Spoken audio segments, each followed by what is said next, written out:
My name is Mehak and I am a research intern at the Institute of Chinese Studies, New Delhi. It is my honor and pleasure to extend a warm welcome to you all to another edition of the ICS Wednesday seminar titled Gender in Language and Expression with Chinese Language as a Point of Departure. Over the years, linguists have increasingly acknowledged how deeply gender is embedded in language and literature, and this essential link is highly visible in a pictographic script like Chinese. Gender identity, shaped by societal norms, guides individuals to intrinsically perform their roles as men or women. The Chinese script vividly illustrates entrenched gender biases, especially through characters, words, and phrases containing the female radical, often associated with stereotypical connotations, superstitious beliefs, folk culture, proverbs, and idioms. This seminar elucidates the intrinsic nexus between language and gender and emphasizes the significance of research on gender and language on both language studies and women's studies. Employing a dynamic social constructionist framework, it interrogates the representation of gender in Chinese language, examining the ways in which women are linguistically constructed. The speaker for today's seminar is Dr. Usha Chandran, who is an assistant professor at Jawaharlal Nehru University and honorary fellow at the Institute of Chinese Studies, New Delhi. She has a PhD in Chinese on gender issues in China from JNU. Her major research interests include comparative studies of gender issues in China and India, women's subjectivity in literature, interaction between gender, literature, and popular culture, as well as developing sociological methods to study Chinese society. She has majorly published several book chapters and journal articles. Her book, Gender Discrimination at Work in Urban China, is due to be out in August and is currently editing a volume titled Gender in Language and Expression. The chair for today's seminar is Professor Patricia Oberoi, an emeritus fellow at the Institute of Chinese Studies, New Delhi. She has been a teacher and researcher at the Australian National University, Canberra, University of Hong Kong, the Institute of Advanced Studies in Shimla, the University of Delhi, the JNU in New Delhi, and the Institute of Economic Growth, Delhi, where she also edited the journal Contributions to Indian Sociology for many years. Further, she was the director and later chairperson of the ICS. Her major research interests include family, kinship, gender, popular culture, and social policy in India and China. At the ICS, she was closely involved in the BCIM Forum for Regional Cooperation, a track to dialogue focusing on development issues in the region stretching from northeast India to southwest China, and had co authored with KS Rana the BCIM Forum and Regional Integration. Before I hand over the chair, I would like to ask all participants to follow a few housekeeping rules. All participants shall be muted during the seminar.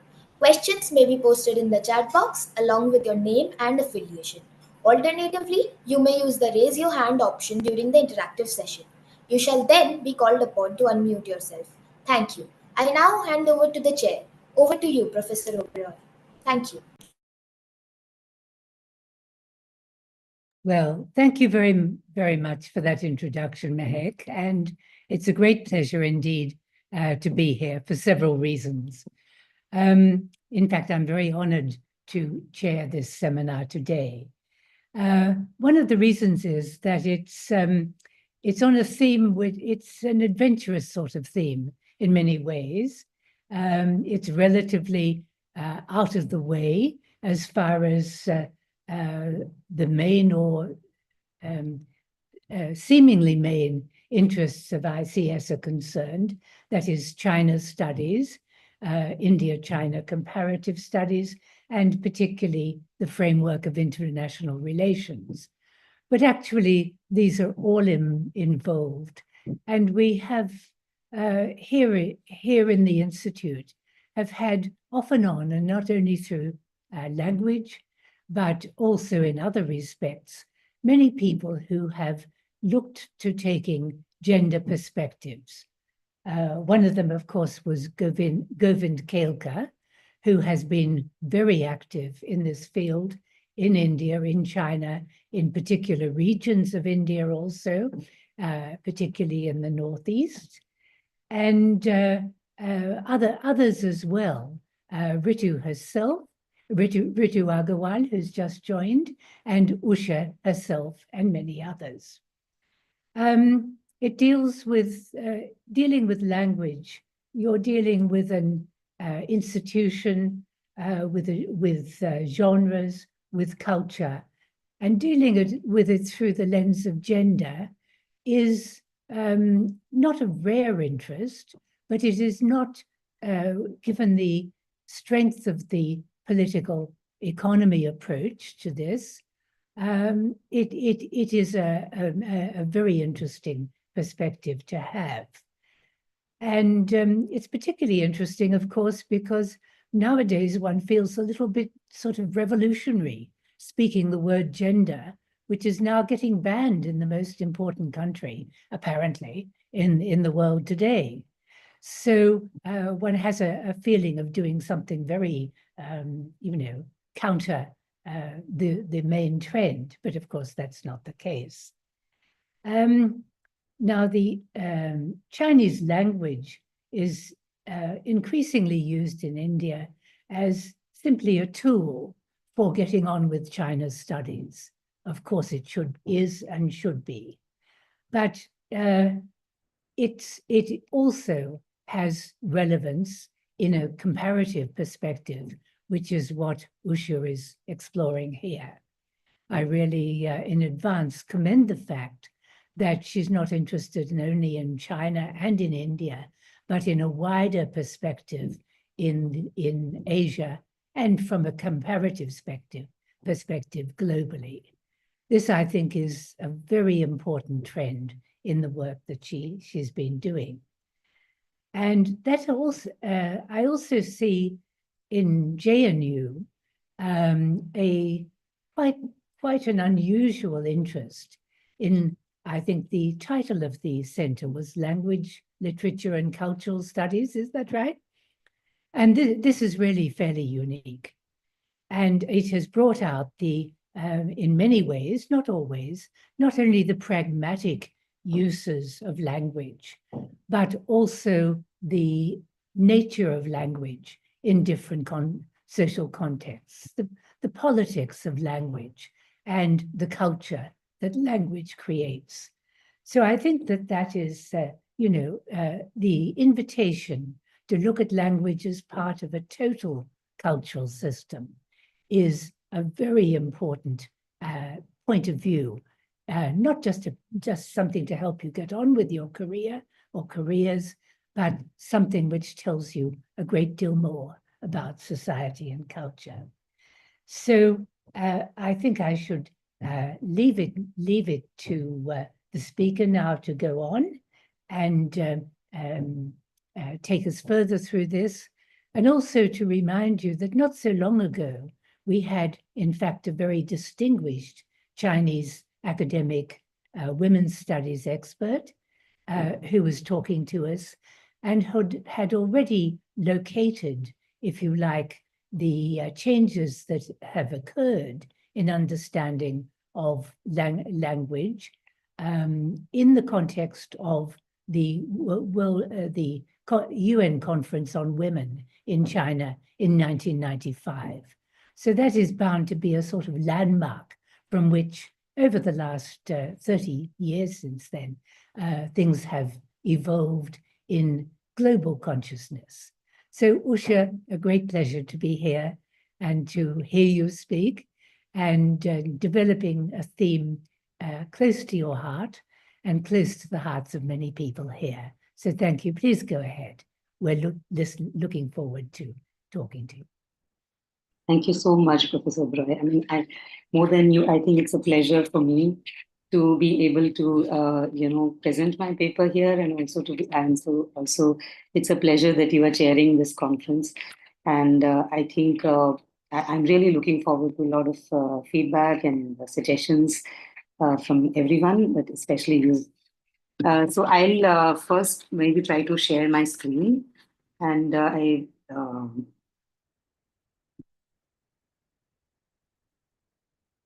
so meanwhile, I would like to mention that this is part of the introduction of a book, of an edited volume that I'm working on, and which Rutledge has accepted to publish, and it is under review.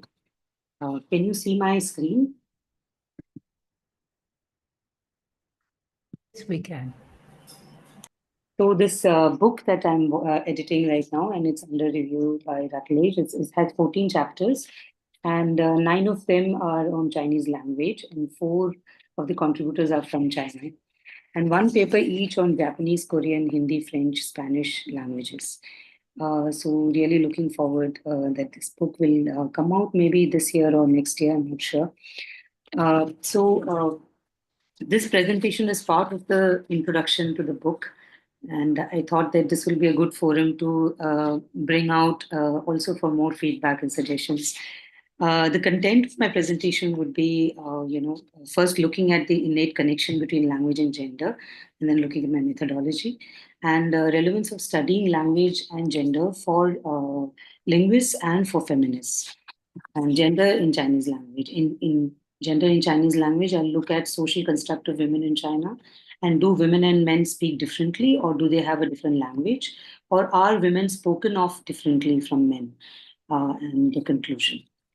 So the first time when I was studying Chinese language, I noticed that this the gendered nature of languages was when I was introduced to the character An, that is peace. Even I was not conscious about it when How was introduced, but with An, this really hit me because in the initial days of my bachelor's in Chinese language, my father, who was also my teacher at that time, gave me this semantic explanation of the pictographic character as follows, and I quote him: "For a man, if his wife or women is under his roof, he will be peaceful." Unquote. Though initially I brushed aside the innate biasness in this idea, reasoning that traditionally perhaps the outside spaces would have been extremely unsafe for women, clearly owing to my own poor level of gender awareness. Gradually, as I advanced in my studies, the plethora of characters with women radical presented itself. I became gravely conscious of the overwhelming presence of gender, not only in Chinese, but in all the other languages that I have grown up with throughout my life. All through the years studying and working as linguist, I could not resist observing the rich resource of gender being practiced in the languages of our daily lives as we meet, greet, converse, and engage with fellow human beings. I have often been appalled by the near absence of awareness in this regard and the continued use of gendered language, even by those who otherwise do not seem to be gender biased. The lack of scholarship in this regard may be one of the reasons for the lack of awareness. As a Chinese linguist by training who turned to study women and gender studies in Chinese society, politics, and literature, I noticed a near absence of studies on gendered language in language studies, as well as studies on gender in language and women and gender studies in India. However, the more I became conscious of it, the more I realized that the innate connection and interrelation between language and gender is as intimate as language and identity itself. Now, gender persists in our life. Yeah. Gender persists in our lives, in subtle yet pervasive ways. One is one of the earliest manifestation of the self. Soon after birth, a child becomes conscious of oneself and one's surrounding. It becomes essential, as well as the fact that we are all living in a particular. We are all have to live in a particular gender day in and day out. Each one of us are throbbing examples of defining gender in our bodies, our behavior, language, and expression. Judith Butler calls it performative. So every individual is constantly trying to, perform because it has everyone has a desire to be recognized as a man or a woman, which urge each one of us to perform our gender. However, many a times people find that, very few times, sorry, people find the need to question this. Why everyone have to be put into these boxes of binaries? And why is it that right from our childhood, efforts are made for us to nicely fit into them? The second wave feminism brought out the breakthrough concept of distinguishing sex with gender. While sex is something one is born with, and thus biological gender is something one is not born with, but becomes, and therefore it is social, making gender socially constructed as per the gender norms and stereotypes of a certain society. Now, when we look at language and gender, similar to any bipolar categories, there are no clear line of demarcation among genders, making it a continuum. It encompasses in itself a degree of masculinity and femininity, thus maintains the continuity. Therefore, one can say that a person is more feminine and less masculine, and another person is more masculine than feminine. Thus, gender, even if distinguished, are in continuum and is not in binaries. It is language which enables people to put things into clear-cut categories and create binaries and limitations and divided the mind into these binaries. All bipolar categories of mind have been translated into words through language. It defines gender in a way which ideally matches with the social expectations. However, lately language has also been used to break these binaries. There are new categories of gender. Today there are 64 gender categories named by healthline.com. It shows that gender is much more nuanced and complex than it has been understood in limited words, and thus language should at all times be able to express its fluidity and continuity. As people grow up to express themselves, one of the main tools of expression is language. The creation and emergence of language as a means of communication is primarily based on human relations, and gender relations one of the most important one. Apart from other factors, gender relations play the pivotal role in coining words and expressions in almost all languages of the world. The dominance dependence relation between men and women shaped these expressions. Most of the scholars agree that origin of gendered expression was a result of male dominance. Traditionally, women have been universally subordinated, and therefore it is believed that men and women are different and they have to follow different ways of talking in terms of their gestures, style of speaking, as well as words or phrases that they use. Besides, this has also been proved by several studies that men and women have fundamentally different ways of using language in their communications. This is primarily based on different ways of establishing and maintaining their interpersonal relationships, and therefore the harmony inside the family as a unit. It was deemed important to maintain power relations, gender power relations being one of the most important ones. Therefore, language was used as a tool to subordinate and domesticate women. Speech was one of the most natural attribute and behavior of human beings' existence and communication. So, gender biased attributes of human beings are reflected mirror like in languages. Most studies on language and gender identity mainly identifies two main mechanisms through which gender can be practiced. One, how women and men speak and how they are spoken of. Women establish their femininity at different ages through speech. They tend to use more adjective and disqualifying them, which disqualifies them to hold position of power. While men speak in affirmative languages, displaying confidence and resolve, implying power and authority. Besides, there are some words, mostly sexual and abusive, which are not forbidden for women to be used, especially in the presence of men and elders. At different age, they are expected to speak in different tones and styles and demeanor, whereas men, especially young men, are expected to display their masculinity through their language. Besides, some languages have different sets of vocabulary for women, which mostly displays politeness, innocence, cuteness, sensuality, or respect. Based on the ideas of how women should act and perform their social gender roles, languages were used to essentialize and even create larger than life image of an ideal woman. Though these norms may vary from one society to another, however, what is common is that gender norms are established and practiced through language, directly reflecting the subordinated position of women in a society. The socially determined gender notions took the form of language to be essentialized and widely practiced. The certainty or centrality of performance in language highlights the essential role of language in every act of performance that allows people to tailor a special kind of language for women. Gender, as a socially constructed act, allows people to tailor a special language and thus constructing a separate social identities for women and men. Language helps to form gender identities and also maintain the gender order. Therefore, language is an active participant in following gender practice and also in changing them. It has been established that language plays an active role in symbolic positioning of women as inferior to men. Women are marked deviant, deficient, or made invisible through a variety of linguistic practices, revealing the ideological construction of men. We can see from the above argument that languages are largely man-made. One of the great classics of women's movement, Man-Made Language by Dale Spender, reveals myriad ways in which there are rules and uses of language which promote and holds inherent partial view of women. Gender scholars have argued that most languages were man-made and made for men in order to represent their point of view and perpetuate it. Therefore, it is ironic that the first language a child is exposed to by her mother is often termed as the mother tongue. The deconstruction of languages being gendered and essentially created by or for men or the fathers, the patriarchs, has unraveled the irony of any language even worthy of being called a mother tongue. However, the onus of teaching the language to the child is on the mother, and therefore the term mother tongue. So, in the recent years, the gender awareness has led to debunking of gender nature of languages, and attempts in this regard has also led to creation of new gender neutral languages. Uh, Vocabularies, that is, aimed at achieving gender equality and gender justice. There have been efforts to recreate certain words and phrases which have been recognized to be gendered, with the acknowledgement that that the creation of languages was not at all gender inclusive.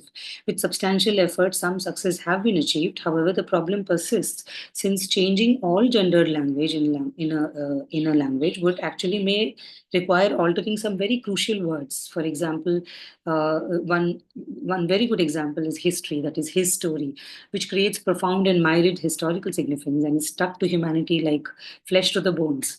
However, the idea of gender fair language, that is GFL, which aimed to reduce gender stereotyping and discrimination, has been discussed and has been successful to a large extent.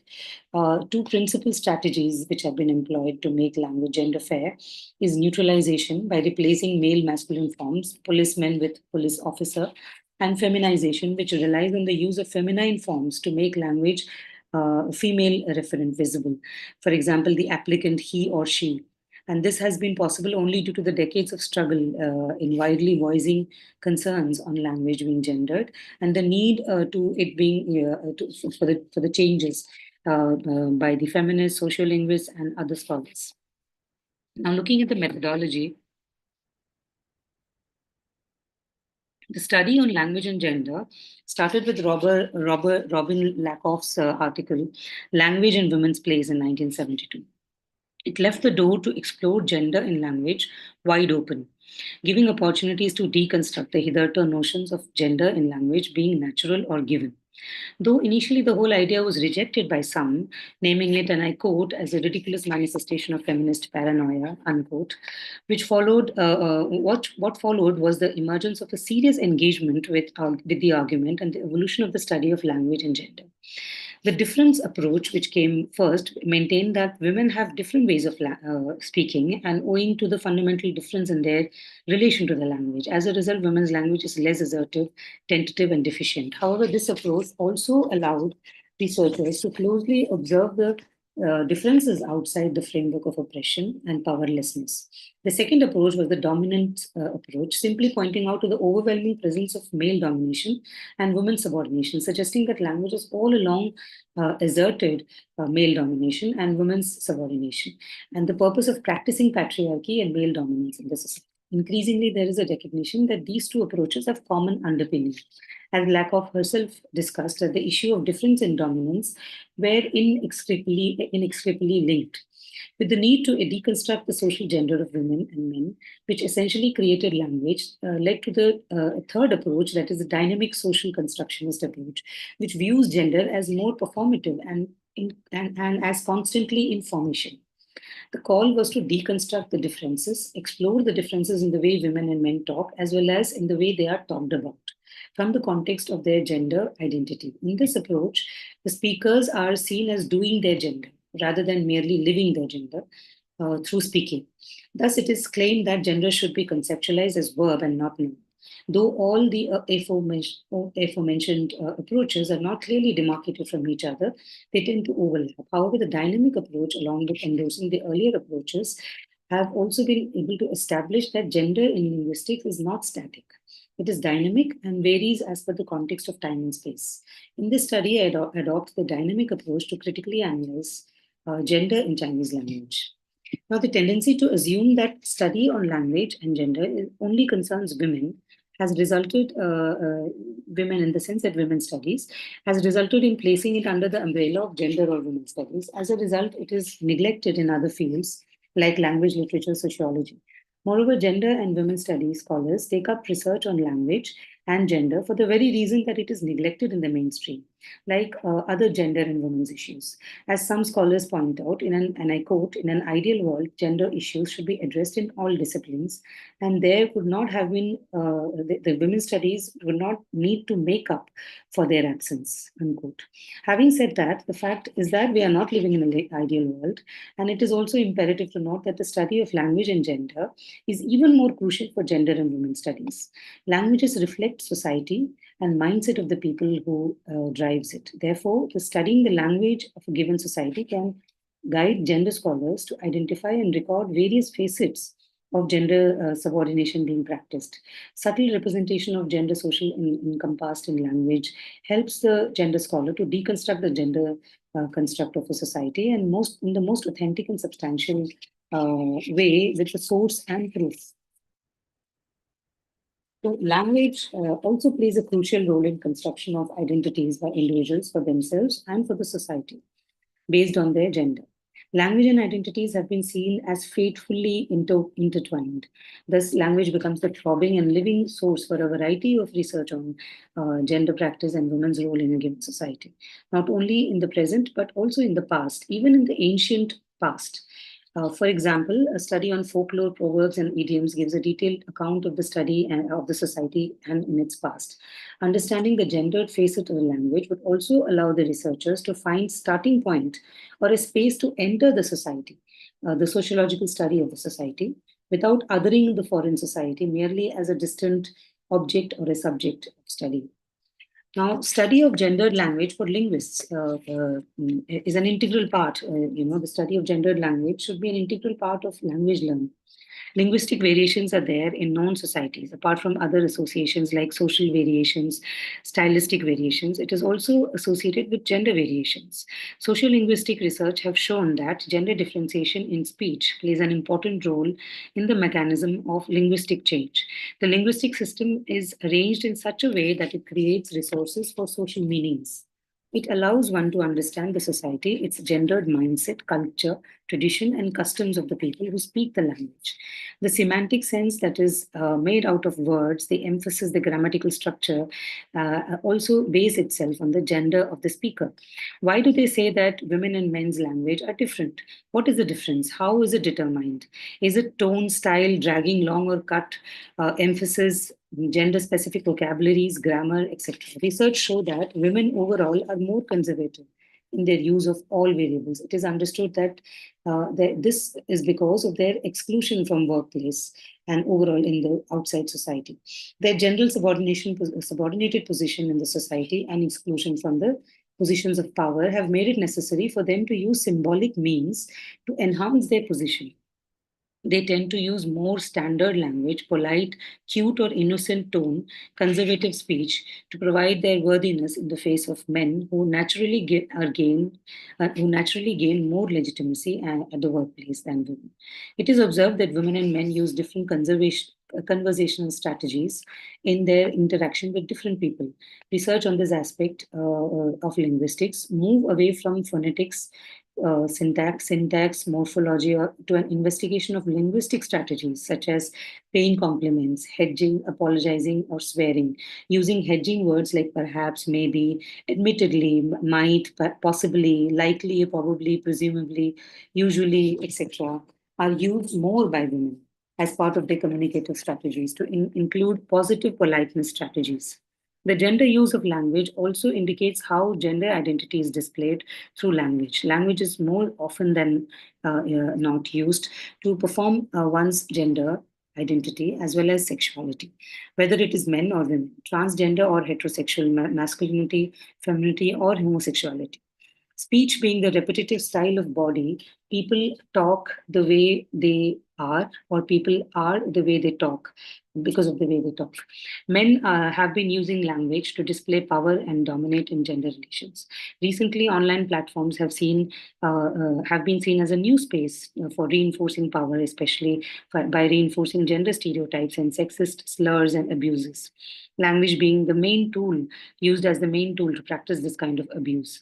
Research have shown that increasing attempt to attack women on the basis of their femininity have implicitly reinforcing cultural norms and stereotypes online is largely attributed to their social progress of gender norms and regulations. This further proves that gender discrimination is not a random act of violence, but practiced through strategic and systematic societal process.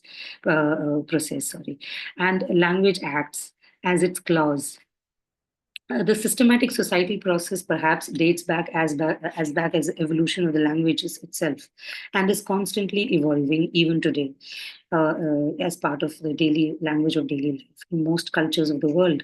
It is reflected in speech and utterance in different spaces. Ideally speaking, the linguistic intricacies of gendered language mentioned above should be an integral part of language learning. However, the reality is far from it. Apart from sporadic mention of words or phrases carrying gendered connotations in target language, studying gender in language is not an integral part of the study of foreign languages. Now, coming to gender in Chinese language, uh, the Chinese writing system dates back to Shang Dynasty or even earlier. The Chinese character for Nu shows a woman in kneeling down position with arms bonded on the back, indicating for submissiveness and indicating her submissiveness and inferior status of women being a slave. And the character for Fu shows a woman with a broom, indicating that women work at home. And the character for man shows a field on the top and strength on the bottom, indicating that man is working in the field. So the character for women is both semantically and culturally deployed. The etymology and application of other characters use the semantic stem of women and demonstrate the linguistic precedent that subsequently then confirms gender inequality and development of patriarchy. A closer look makes one realize that every Chinese character has a story to tell, and it's fascinating that they talk to us through its pictographic script. Chinese language is one of the most fundamental sources to locate how gender has been truly constructed in traditional societies throughout the history of humanity. One of the very interesting example is of how that is mother plus son. It's a son, not because Tzu is son. That means happy, good, pleasant, everything is fine if a mother has a son. Yeah. So the role of language in establishing, recording, and passing down the collective consciousness, memories, and identities of a given society is increasingly being recognized. Feminist theories analyze history from the standpoint of language and sexuality, and in doing so, they attempt to define the relationship between history and language. Textual and historical analysis show how gender identity is constructed and reflected through language in Chinese society and culture.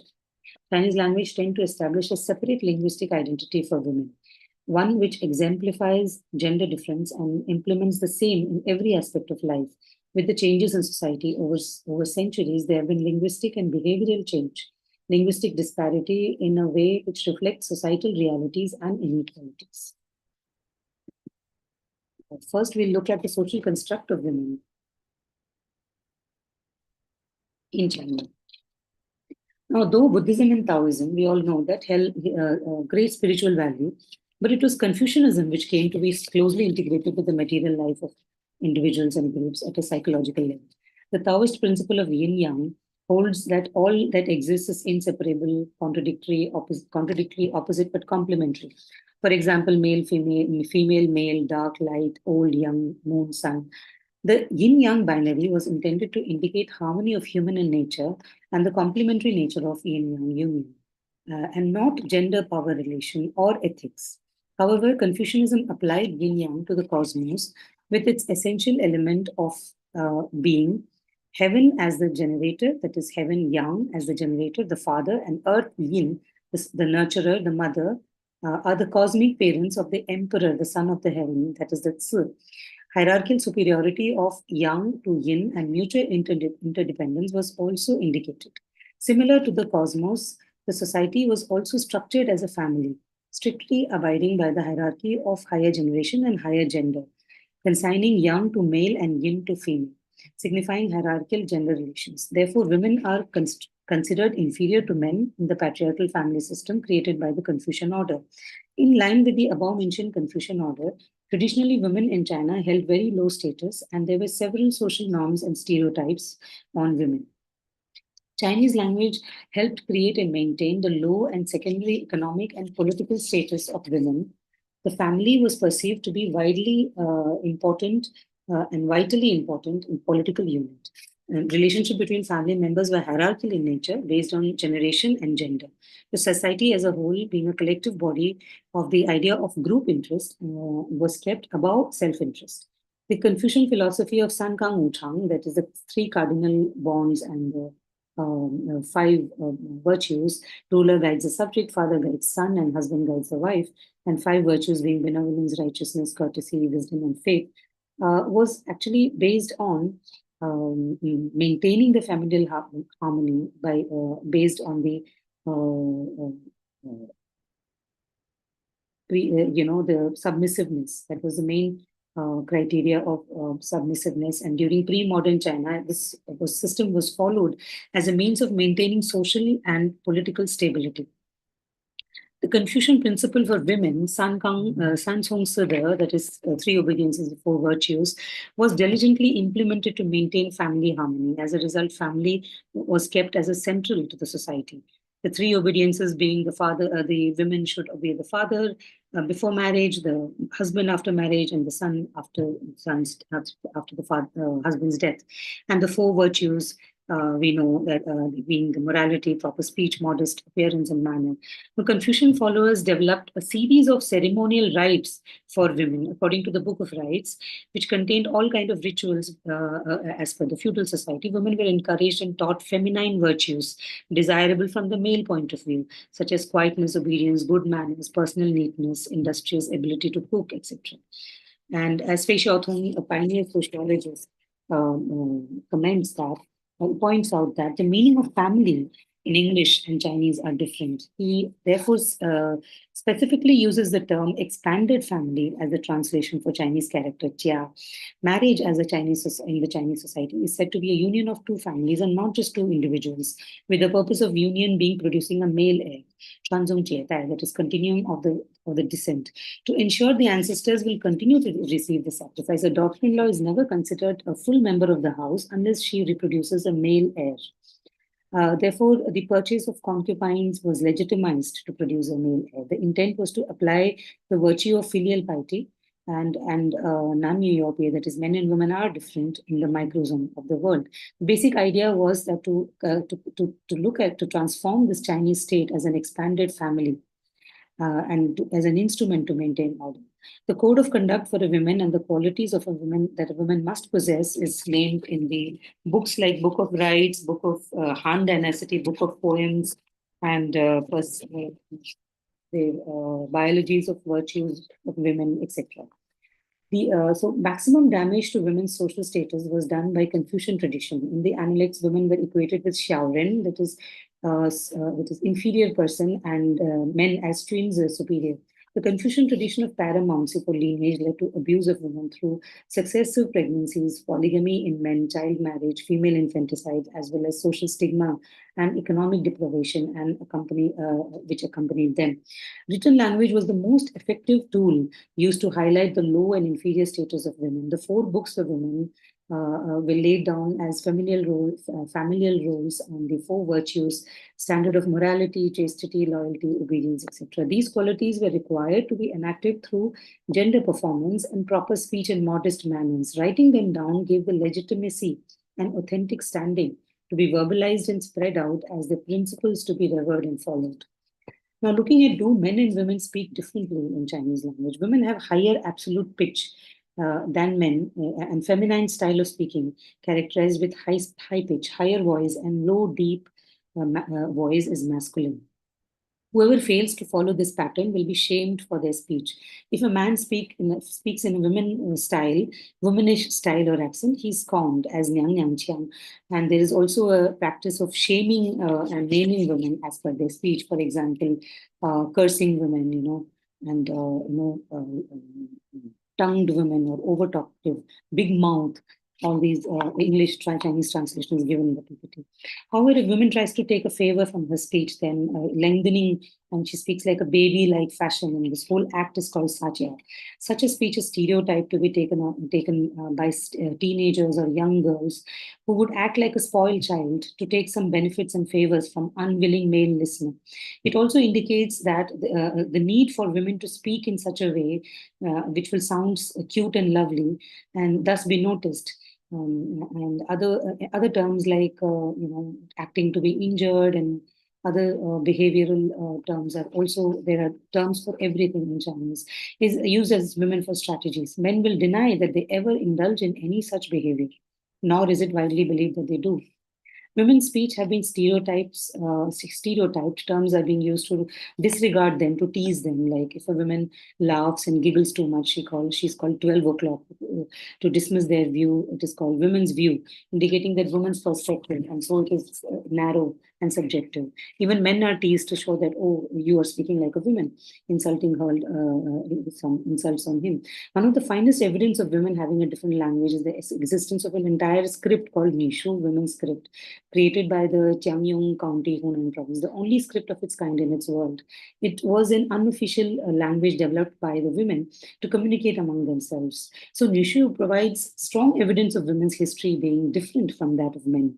It brings out the fact that women's experience, hopes, fear, and their struggles were different from men, and were surely excluded in the history recorded by men.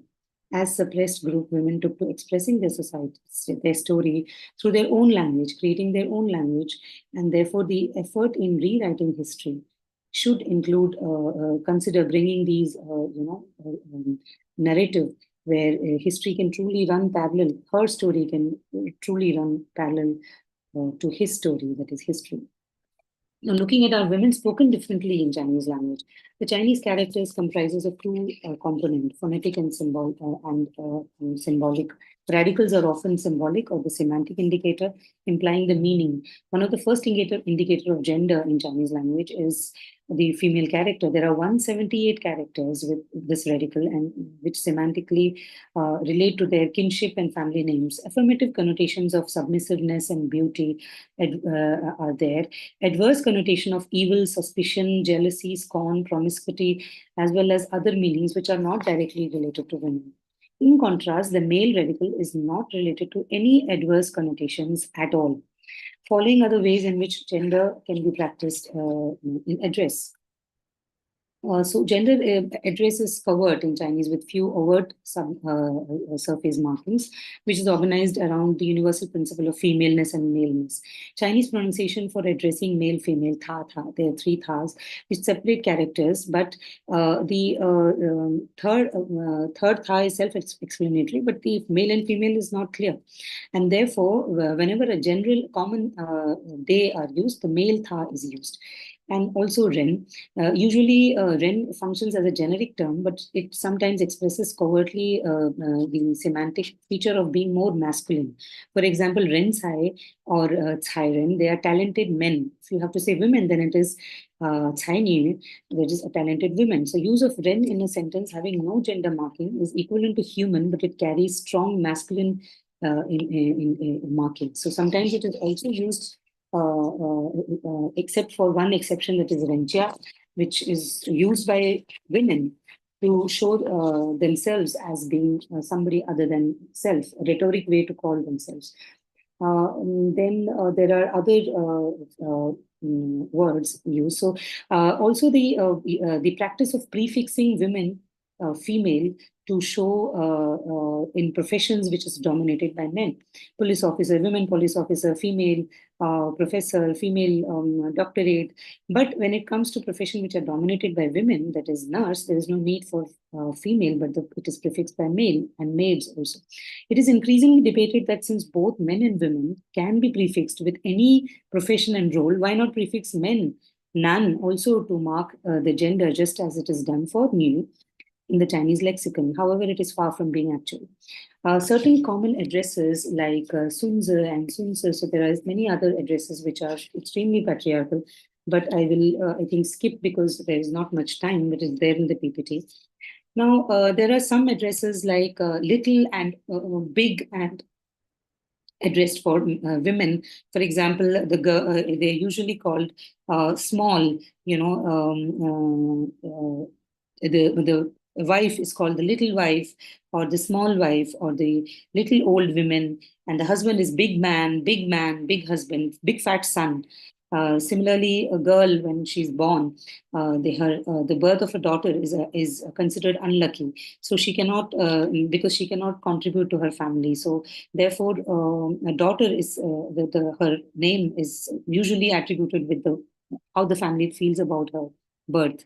So it is small mistake, sometimes second to a boy, call for a brother, things like that. So it's very interesting. The Chinese names are given here, and so a young lady may be called, "What is your fragrant name?" Fang Ming, and a man would be called, "What is your honorable name?" So not only marks the low status for women, but also displays the expectations of the society for women to carry names which are fragrant and feminine. Women are usually addressed based on their looks, acts, dressing, their body parts, sexuality, their social status. Certain words used to address women, for instance, kwafu, that is widow. Kwa means tasteless women, suggesting that a woman who is tasteless is a tasteless woman without her husband. But the equivalent widower does not have any sexual connotation. Similarly, xiaojie and other words have been over the decades they've been associated to have sexual connotations. Then there are other usages, and for example, for virgin also it's affixed the female character ni to ni, which means that the word virgin, which describes women, as clear as eyes and as pure as jade. The logical masculine equivalent is entirely opposite connotation. It gives an opposite connotation because a woman is supposed to be ashamed if she's not a virgin, and a man is considered less manly if he is a virgin. So a husband calls his wife as Nairan, that is insider. In some Indian languages also we say Gharwali. And the person who is outside is Vairan. However, when it comes to interpersonal relation within families, the man is considered as an insider because he's part of the family. So that there the equation changes. Now, looking at the gender order, it has been notified by linguists that oppositional and these terms semantically there's a plus and minus. So, for example, how why good and bad. So the male or the good part is always put in the first before in this category. So similarly, nanyu, fumu, or fuchi, all of these things cannot even change, cannot even, even if the gender neutral language we try to adopt, it cannot be changed. Given the fact that women are seen less important and hold secondary status and value as compared to men in Chinese society, they are naturally accorded the second position in this gender order.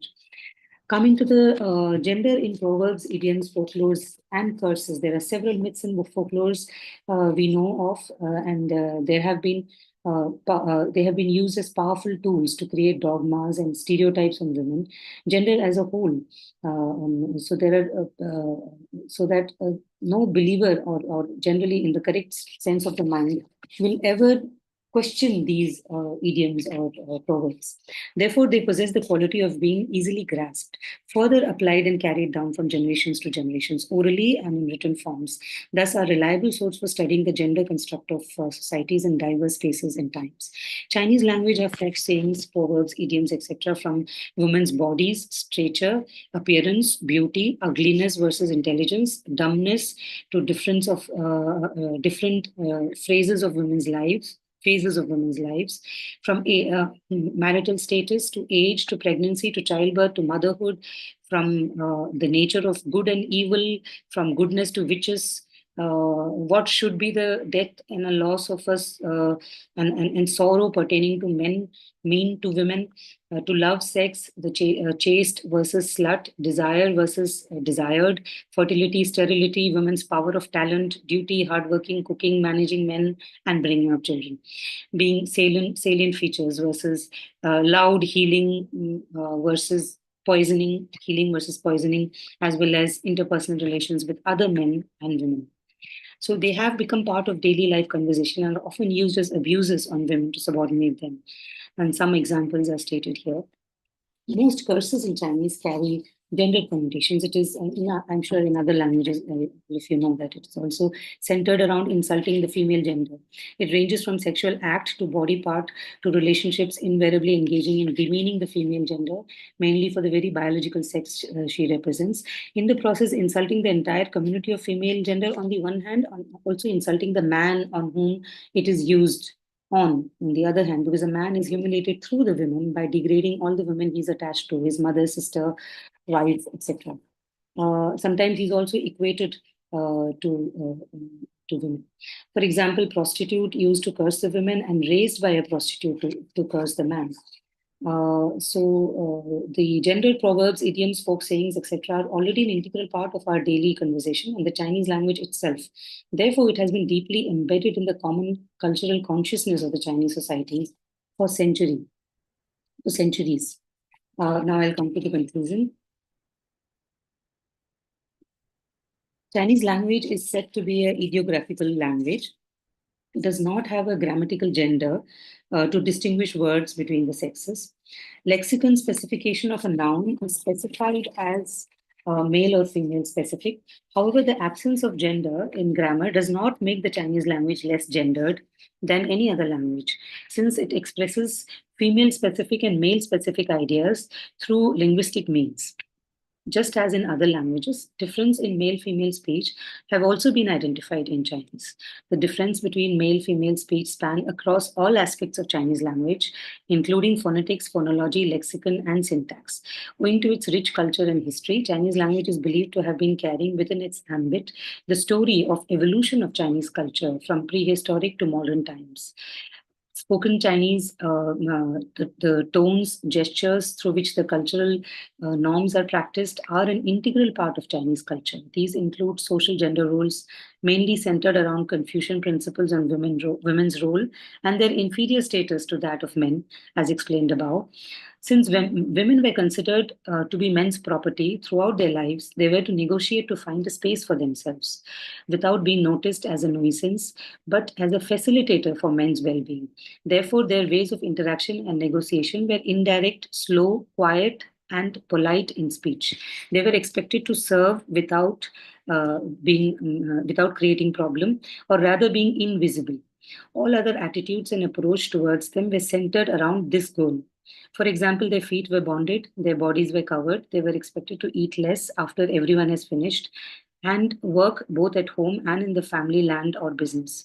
Invariably, it created a sense of inferiority about themselves and submissiveness in their attitude. This was reflected directly in their own speech as well as when they're spoken about. Thank you. Well, thank you very much, Usha. That was absolutely mind-boggling, I think, both in delivery and in substance. So I think we'll open the floor now for discussion. Would one of the researchers like to tell us what's in the chat box? Can we have you Yes, do ma'am. that? Yeah. I'll just read out the question. So Yeah, there's a thank you. question from Mr. Rajkumar to respected Usha Chandran ma'am. How does Chinese society view Empress Wu, Zhao, Wu Zetian, and does Chinese society have their views on overall Indian women's role in Indian society? Okay, that's a comparative question as well. Usha. I'm sorry, I'll just look at the pronunciation. Uzathian, okay. Yeah, so how does Chinese society view? Yeah, I think, yes, so Uzathian is viewed as one of the rare examples of women practicing their power, but she's also viewed as someone who's extremely, even the last empress is been viewed as someone who was extremely ambitious and was vicious, vile, and evil in actually being able to attain the throne and follow or being able to rule. So there are both kind of connotations. We know that when a woman is in power, then she's seen as someone. She has to be vile. She has to be. She has to practice the so-called negative emotions of women's. ability to be able to use her sexuality and also her wildness to misuse her power. But today, the Chinese society, the progressive Chinese society, see them as examples of existence of spaces that women were able to fight and take for themselves to be able to be in power. And so the progressive society or the researchers or the women scholars view also have those views. It's a very interesting question. Thank you. I don't know if I've correctly answered your question suitably. Thank you, ma'am. Miss Ritu Agarwal has a question. What about women representation in religious and folk practices in China in terms of language and images?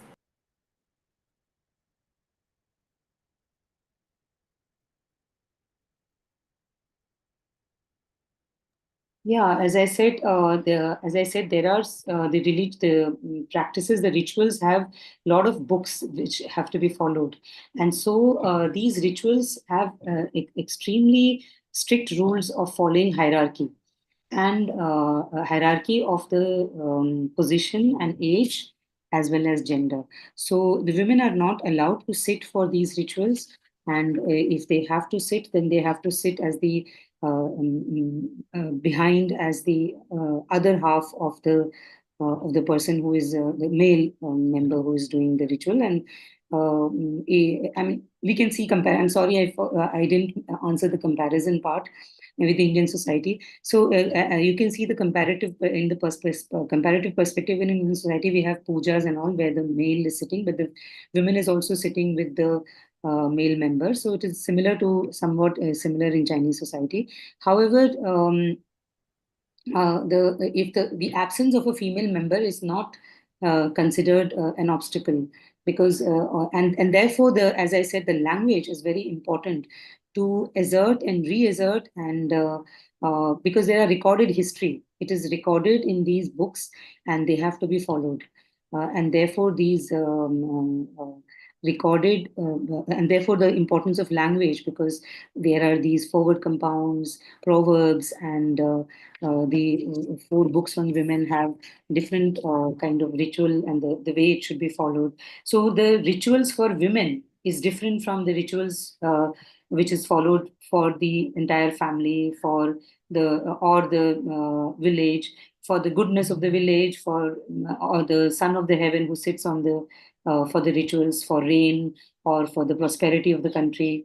So these rituals are different, and the rituals for women are inside the house that should be followed. So there are rituals like spaces inside the house, which the spaces which are available for women and not available for women, the spaces where women can sit together and do some work, and where the male members are usually not do not come, and when they come, you have to move away. So these are the rituals which are put in these books where women have to be in a certain way in the presence of the male members, even in their inside quarters where they can only go to sleep.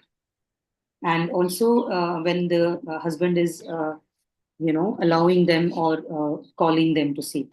Otherwise, they have different quarters to sleep. So all these rituals are named, are actually in these books. Yeah, so that is what you're asking. And what is the Chinese uh, Chinese society's view on women's role in the Indian society? I think Chinese have a very limited kind of understanding, and also this if you're asking the general Chinese people, but if you're asking the scholars, I think there is a very few research on Indian women, just like there are very few research on Chinese women in India. So that lack is still there. But when I speak to the Chinese gender scholars, I have seen an extreme and a very deep sense of regret in them for having completely avoided or completely missed the Asian realities and having focused completely on the West. So I see this deep regret both in their writings and when I converse with them. So there are, I don't know if there are any substantial effort and whether this regret will result to something, I don't know.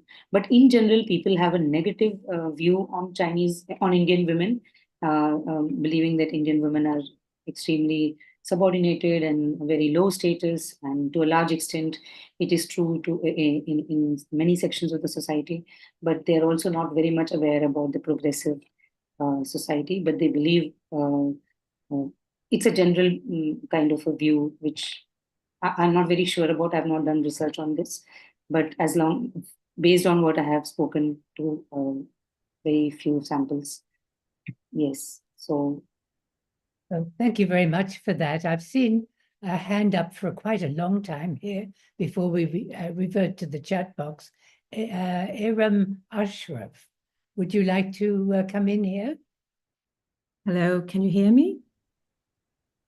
Yes, of course. Thank you very much for the opportunity. And I want to say thank you to Professor Chandran for fascinating presentations. Really, really interesting. So I'm going to be greedy here. I'm going to grab you for two questions if I'm allowed.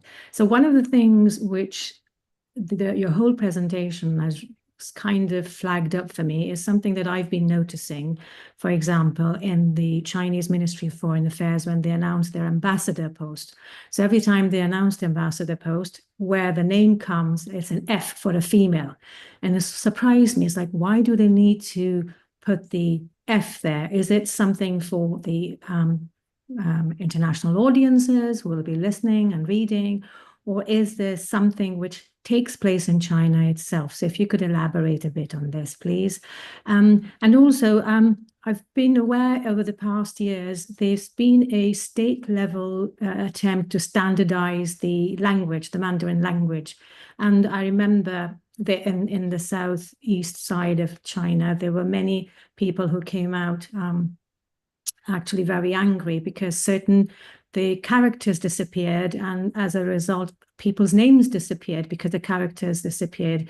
So in that sense, has anything in that standardization by the government has an impact on, I don't know, the gendered scripts or something in that sense? Has, have they reflected maybe a desire to make amends in that area? So I would love to hear what you have to say on that. So thank you very much. Two very interesting questions. Usha. yeah. Thank you for these questions. Yeah, actually, in Chinese language, they, especially for the international audience, it is not self-explanatory, the gender of the name, because unless you know the language and you can see the characters, some of the characters are used for for women, and some of the characters are used for men.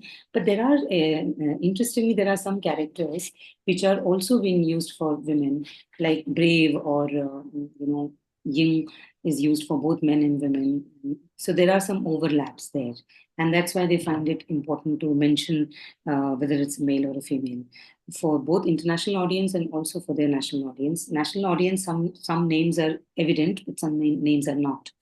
And therefore there's a need, and that is why there's this whole idea of why not have that suffix in bracket for everyone, not why only for women, and that is also a debate among the gender scholars. And about this standardization and some characters being omitted, and it's very interesting. I'll have to look for that. I have no idea about that. But I think the problem there of some characters disappearing could be some names which are, if it is Southeast China, then some names which are actually the surnames, or because there are no equivalent surnames in the Putonghua in the Mandarin Chinese, so they are transliterated, and therefore they don't have any essential meaning, and they would have been omitted because those transliterated names are the surnames of the Shaoshu means of the minorities, minority nationals, and therefore when they don't have those characters, it's very difficult for them to use their name with the same kind of transliterated pinyin. This is something that I can speculate, but I will have to look for that. And thank you for letting me know about that. Yes, very interesting question. Mahek, would you like to scroll back now to the question? Sure, ma'am. Several more. So, Mr. Chitin is a third year student of Chinese language at JNU and he has a question. He would like to ask how can we, as language learners and future translators or educators, actively promote awareness of gender bias in the Chinese language and its expressions, especially in today's digital age where we have access to various platforms for advocacy and education? Thank you. Thank you. That's a very interesting question from my student. I think first step is to be able to be aware about it yourself as a language learner. Most of the time, we are not aware about it when we are learning the language. As I said, even that includes myself because I learned so many of these characters. But it was An and the particular explanation of An that was given to me actually made me extremely unsettled. And I was too naive to actually take it up further. But I kept it just somewhere in the back of my mind and stored in a place where, thankfully, it was stored in a place where I could bring it back. So I think those were one of the main reasons why I decided to work on gender. And I think while learning the language, one should be aware, like all the female radical characters that you have. Like, why not look at the etymology and look at the history behind this character and how it came to be? And that way, you will be more yourself will be more aware about it. And but it is not just Chinese language. You can be conscious about Chinese language as a Chinese language learner only if you are conscious about your own language, that is Hindi, English. When we are using constantly, we are using gendered language, which has been used, or it's become a part of our daily life.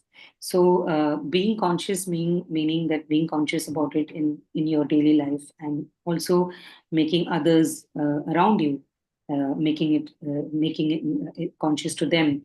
But the first step is to be conscious yourself. But that's a good thing that you're being conscious. Mahek, back to you for the. Thank you so much. The next question is from Mr. Rajkumar. What lessons in India can learn from China to increase more women presence and participation in the Indian workforce in all sectors of the economy? Yes, that's a very interesting question because always we wonder, like when we talk about India, we say the problems of the working woman, the problems of the housewife, and we try to put it separately. And in case of China, we don't realize that we can't do that because all women are working. And now with this whole idea of what is work, we have to relook at what is work. Why do we think that those who are at home and those who are called housewives are not working? Basically, they are also working. And so this whole term of working women is being questioned. But then in India, we use it very regularly, and as if we are not even conscious about it. In the general society is not conscious about it. We are always using the terms like, oh, my wife is working, and my wife is a housewife, or my mother is a housewife, or a wife is a working woman. So a mother who is at home is also working, and she's doing so that kind of awareness we can learn from China, because China has been very much conscious in this regard from the very beginning, thanks to the communist revolution, which actually made the women come out of the four walls of their house. They were pulled out of their houses, and they had to work because they were told that the first step to women's liberation is to be able to have economic liberation, to be able to earn your own living and earn your own money. So that way you will be then able to have the power of money in your hand. So I think that kind of revolution has to happen in India, and that's an extremely important step. It's a different matter that now the Chinese society in the 21st century is is a whole mixture of all kinds of ideas of which includes urging women to go back home, and reminding women of their social roles, their familial roles. That's also happening. However, because of this revolution and this evolution, the natural evolution of women naturally finding the need to work, this going back business is not going to be very easy. Thank you. Well, thank you for tackling that question. It was something that came home to me recently when a travel agent on my behalf, who knew me well, filled in some form about what I was doing or whether I was working. He put me down as housewife. And I was very offended because I thought if he'd asked the same to my husband, he would have said retired. That would be suggest that he had some professional status once upon a time. So that comment of yours on the housewife was... One doesn't retire from being a housewife, ever. That's right. So, Mahek, there are still more questions being asked in the chat box. Can we through them, please? Sure. So the next question is from Sheetal Bareli. Good afternoon, ma'am. She thanks you for the presentation. She has two questions. Traditional Chinese characters have historically carried gender biases in their structure and usage, but do simplified Chinese characters also reflect similar gender biases? And the second question is that has the trend of using gender neutral terms such as chairperson instead of chairman and camera person instead of cameraman started to gain traction in China as well? Good question. Go ahead. Yes. Yeah, very interesting question. You have Chinese. So yes, I think the modern simplified character are basically based on uh, um, the traditional characters. So it's not going to be any different. There was no such effort at that time to make it gender neutral. But at present, there are some effort, as in the second question answers this, that there are some effort to make it gender neutral. However, unfortunately, it has not gained as much traction as it should have, as it has gained in some of the European countries, and even in English. But it's a struggle. It's a long, perhaps a long way to go. But yes, in the internet language, that is the online lexicon, there has been women have themselves started making these changes, and I'm sure Janashruti is here. I think in Japanese and in Korean language, they have already started. The women have already started using languages which are more gender neutral, or trying to reject language which is essentially for women. In Chinese also, increasingly there are such usages. I think when the book comes out, one of the chapter therein that I've written is the traveling and translation, the traveling of Western theories and translation of Western theories in Chinese language, which mentions the last part of it is all about the translation, how the translations have actually helped the gender scholars and also the feminist activists to translate them into more gender neutral terms and add. And the interesting part is the Chinese language, because of its monosyllabic and disyllabic and trisyllabic kind of nature, it allows one to make to easily create new vocabularies and to easily deconstruct the existing vocabulary. But some of it is not possible, as we just said, like FOMO, you can't say mofu, you can't say nanyu, you can't say nyina, and it gives a different connotation, the meaning changes. So that kind of a thing is definitely a problem. But just like we can't change the word history. I mean, we've come a long way from being able to change the word history, right? Similarly, I think there's another question from Snigdha which you have missed. Yes. Yeah, so Snigdha is saying why Po is outsider, but how Ye Ye is one's own. And is it just an absence of why that makes them one's own? Yeah, because Ye Ye, if you see the character is Fu Qin, the Fu, and then kind of the whole nose, this whole mustache and the beard and a mustache with a way that is basically protecting the same character for protection. So it is more like connected to your father. That is why it's one's own, right? Why Po is someone outsider. That is sorry. This question was in the this I'll just explain the question a bit because I didn't say it, and it was in the PPT which Snigdha picked up very efficiently. So basically, I was talking about how one's own that is the mother's grandparents are poor, but the father's parents are yei and nai. So her question, that is why is that why there in one's mother's parents, because mother's parents are outsiders. Mother is an outsider. She's coming from outside, and she's part of the family to reproduce. So her parents are basically the outsider, and therefore the why. I hope I've answered the question, Snigdha. Not just because of why, absence of why, but also because of the character ye, ye, ye. Basically, patrilineal kinship. Yeah. So, ma'am, there is another question from Mr. Rajkumar. That is, do women as a gender viewed broadly on a same level, not just in Chinese society of PRC, but also of ROC, Taiwan, or is there difference of opinion in PRC and ROC for women in society? Yeah, I think there is definitely difference, and there are a lot of similarities because language is the same.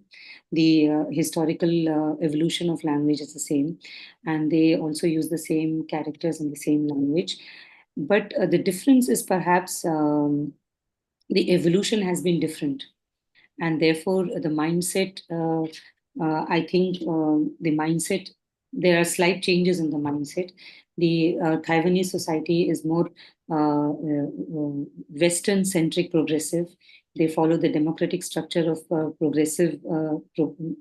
path of progressiveness in the society, progressing in the society. And the Chinese society followed the socialist Maoist path, wherein the women, all women have to seek employment to be able to liberate themselves.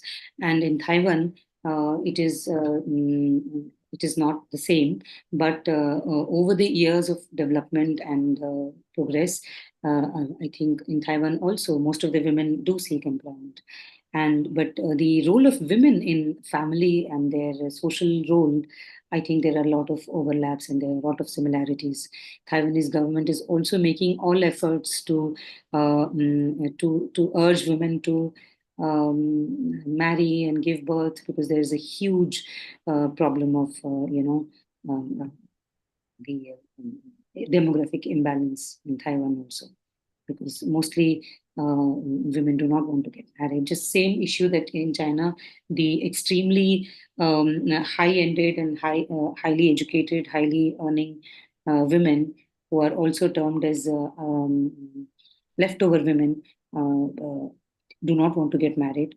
Similarly, in Taiwan also, there are many such women who do not want to get married because of the essential expectation of marriage being the traditional mindset of marriage being related to essentially give birth to a child and essentially play the social role and familial role that the women have to. So they're opting out of marriage. Thank you. A theme that you've dealt with elsewhere too recently. So in regard to China. So there are further questions here. Hey. Yeah, so there's one more question from Priyanka Keshri. She asks, how is the language? Janashruti is also there. Can you also read that question? So, Janashruti ma'am says, as a faculty of Japanese at JNU, she enjoyed your lecture and she interesting to note which of the gendered radical kanjis have crept into Japanese language. Looking forward to the book and best wishes. Now, there's a question from Priyanka ma'am. My question is how the language is evolving in Gen Z. How are they taking these gender biases?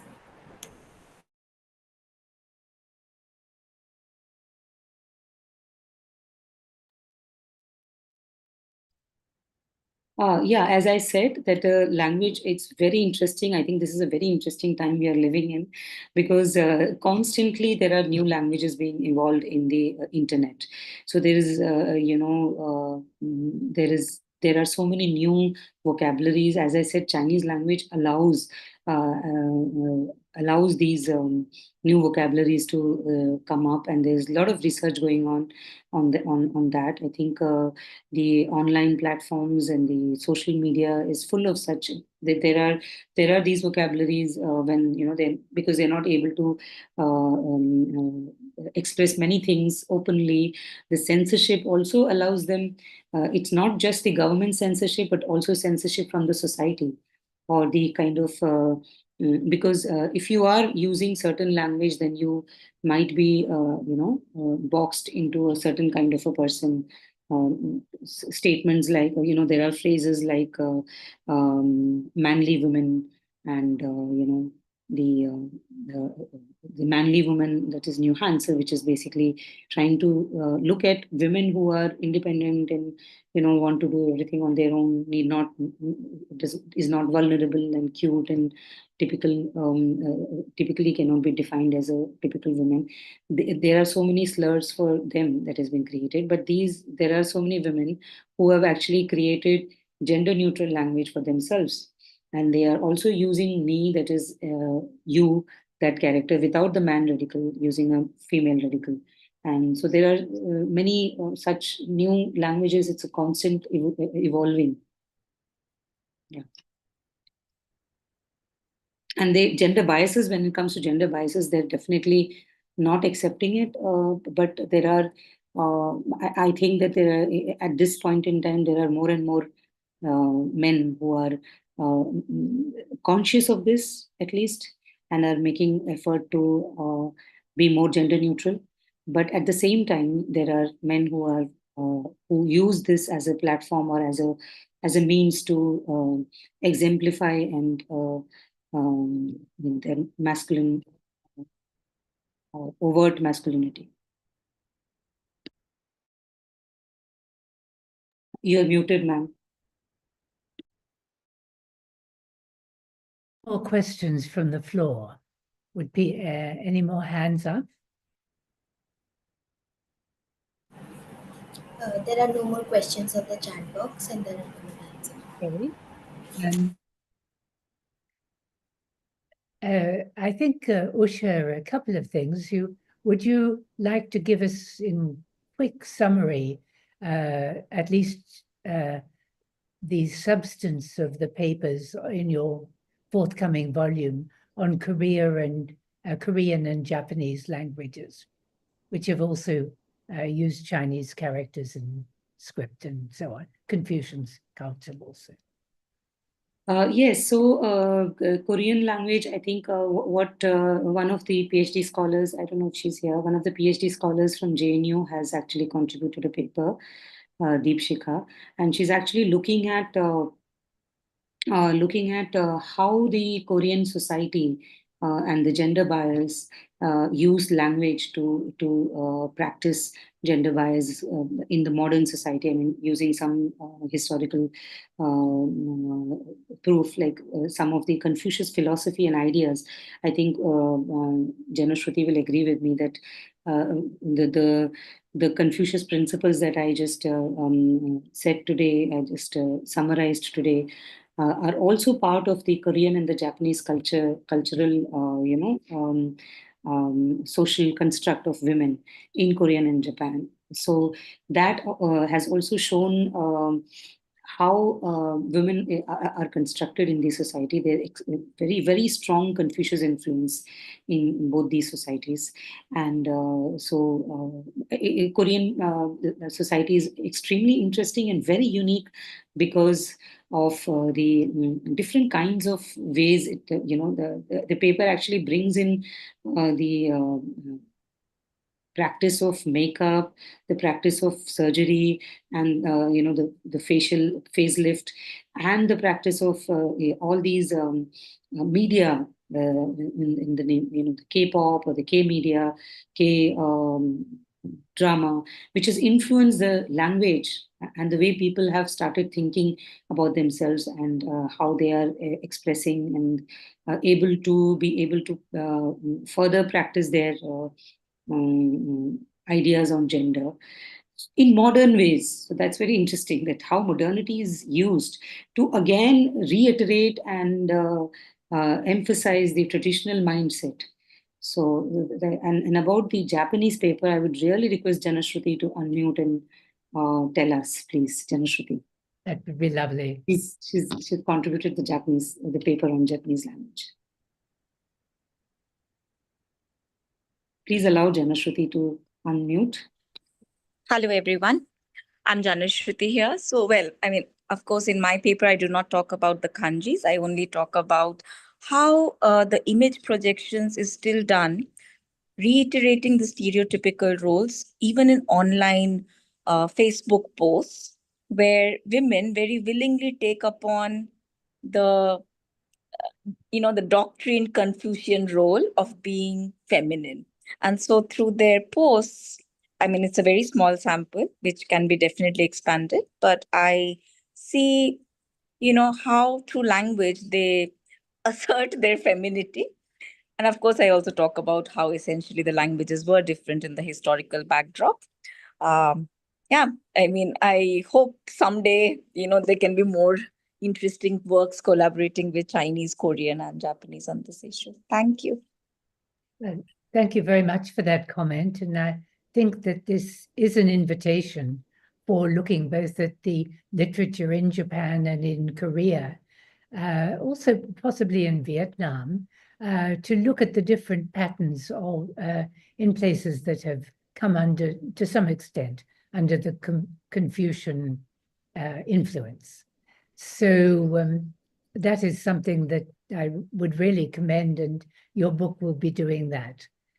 So I think I'll also mention here that the book is going to look at the different ways Chinese language is also being gendered, not just in the language sense. Even Snigdha has contributed a very interesting and important paper in the book, and Dr. Hemant Adlaka has contributed, and Tanvi has contributed. Apart from them, there are 4 Chinese scholars from China who have contributed. So it's going to look at the evolution of Chinese language, looking at the givens, the origins, and then the givens, and then the struggles that Chinese language is used, and then the translations. And the other 3 interesting papers which I've not mentioned yet is on the Hindi language, looking at the early Hindi periodicals that came about, women periodicals that came about during the early independence struggle, and how women expressed themselves in these periodicals. And in French, it's very interesting that in the French language, it discusses about the translations, how women feel that the French language is a translation. Actually, they say that women speak French language and they feel that they are translations. So it's a very interesting paper. And in Spanish language, it looks at the one kind of, Latin American figure who was used by the colonial power as a means to practice their colonial. It's a poem. It's based on a poem, and how it is both used as a colonizer, the colonial female body. So it looks at bodies, how colonial female bodies are looked at in this poem. So it's a very interesting book, and I hope that it comes sees the light of the day soon. Thank you. I think our time is almost up, but I think we've been very privileged to have an insight into that book already. And I hope when it comes out, we'll be able to have it see it in a broader context. We can go over all these questions again. I had only a couple of observations which I wanted to throw at you, but not to expand. One question is there a third gender? And how does one, if there is, how does one map that into the analysis one is giving?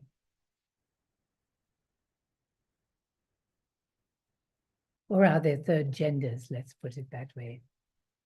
Yeah, so the third gender is literally called the third gender, So there is no particular name for that. And yeah, so I mean, increasingly there are some spaces where they have the third gender in the forms, but the Chinese society and the government, it's interesting that they are neither denying nor accepting the presence of third gender, Yeah. and they are not overtly targeted like they are targeted in other countries. Neither are they overtly accepted. So, because of this absence of direct target towards them, there was a certain space that were created for them, and they created their own space in the online platform and also in the mainstream. However, in the past 3, 4 years, maybe on the COVID and the uh, anti-COVID, zero COVID policy, uh, they were also being directly targeted. And this was unlike before. I mean, I think from the Hu Jintao's time till even till Xi Jinping times, there was not a huge difference in the in this stand of being neutral. But in the past 2, 3, 4 years, many other, along with many other things that are being targeted, they were also targeted. So I don't know whether it was essentially uh, targeting them, but there is this fear of the society turning into more gender neutral, and that is a problematic thing. And that's why all these new terms like sissy men, or more and more physical activities and such activities introduced in college and schools, so as to uh, uh, identify this overt masculinity and also femininity. I mean, it's very strange to hear that there are many schools in many provinces. They have started this etiquettes classes, like for etiquettes for women, and teaching them along. Like the name would be something like tea culture or etiquette.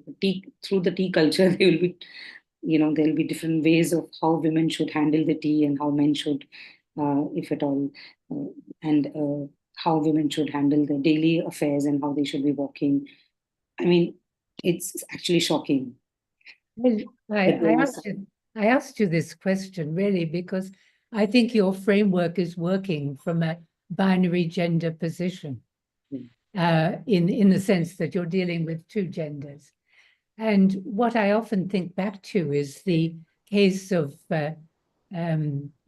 Chinese theaters, where you have all female players or all male players, each of them doing the both gender roles.